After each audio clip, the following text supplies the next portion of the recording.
No worries. Okay, well, we're still at the Nomad stall, and one of the cool things about them is that they run travel, health, and advice clinics. Now, this is a really important area that a lot of people think about. I'm with Rachel, one of the nurses with Nomad. Hi. Rachel, how long before people travel should they come and see you? I've been thinking about making an appointment with one of our travel nurses 6 to 8 weeks prior to travelling, so then we can discuss what vaccinations we'd recommend and we can plan a course. Okay, so, I mean, it's not something where you can just turn up a week before and expect to get covered. Not depending where you're travelling to, really. You know, there's a couple of vaccines that will work on the day, but the majority of them you want to be taking at least 2 weeks before you go in travelling. Cool, well, we're off to Russia, so what kind of things should we be looking at there? We're travelling through the Baltics, Right. spending about a week in Russia. We're going in September, so still going to be quite warm, and then we're Right. coming out through the Ukraine, Slovakia and Czech Republic. Okay, I'd be having a look at my hepatitis A and typhoid inoculations, seeing if you're up to date with those.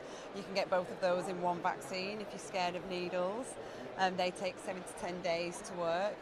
I'd definitely make sure. What is it that you're going doing? We're on a motorbike, so we're Right, going to be okay. out in the wild, we're going to be camping, it's not going to be hotels every night. Okay, I'd definitely recommend a tetanus, diphtheria, polio booster. Okay. Yeah. What about things like tick encephalitis? Well, that was my next one, tick-borne encephalitis. It's a course of 3, but you can have the first 2 within a month, and then your third one would be 6 months later.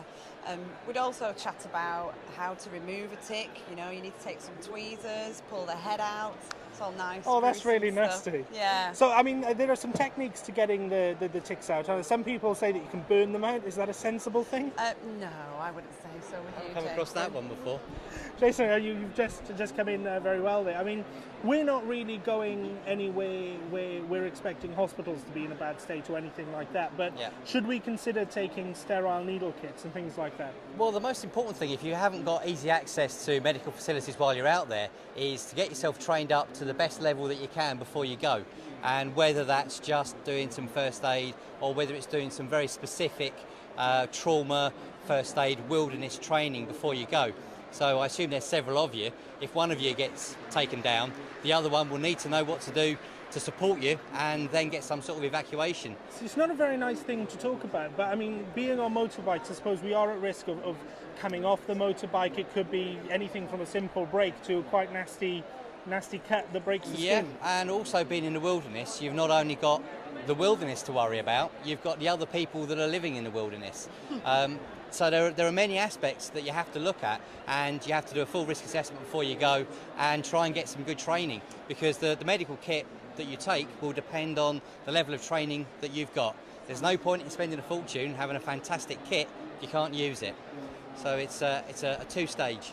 And also just going along saying about, you know, it's people as well as animals that you have to bear in mind. Hepatitis B vaccinations, for example, will cover you. I mean, hepatitis B, I mean, that's the one where everyone goes, oh, I'm not going to be doing that kind of thing on this journey. Well, But this is the problem. People just think it's primarily if you go and have sex without using contraception protection.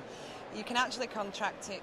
You can contract it in dried blood. It can stay active in dried blood for up to 7 days. Wow. And of course, if you're motorbiking and you come off a motorbike and you're going to go and get treatment at a hospital that you're not quite sure about the sterilisation facilities, that's where, again, like Jason says, you want to have a really good medical kit that's got sterile needles, plus be up to date with your hepatitis B immunisations. I mean, what kit would you recommend we took with us? I mean, 3 bikers, midsummer, one of us is an ex-nurse. So Well, I would actually sit down with you and discuss your budget, your standard of training, and how much space you've got available. Because you're on motorbikes, you've got to be totally self-sufficient, and it could well be a case of not being able to cope with everything you're going to encounter, but only the really day-to-day stuff, because you're going to have to pack it down very small, secrete it about your person, and not a lot of weight. So really, we'd have to sit down and have a talk. You might have to go for antibiotics, basic first aid, basic painkillers. Maybe if you're a nurse, we could look at a few prescription medications. We chat to our doctor at Nomad, she'd have a chat with you and see where we want to go with that one. So the advice really is to come and see you guys early to find out about vaccinations and have a chat with you about the medical And I aspect. think it's specifics rather than broad brushstrokes for everybody. We talk to you, we find out exactly what you're doing, exactly your standard of knowledge, and we cater our provisions for you. That's brilliant. Thanks very much for your advice. Well, So there we are. Advice is find that information early, go and see the Nomad guys nice and early, and knowledge is everything. It's getting increasingly easy to buy that highly technical adventure kit right on the high street. And one of the new brands that's appeared in the UK is Kathmandu. Luke, Yep. welcome to the UK. Thank you. Yep. Well, we've been around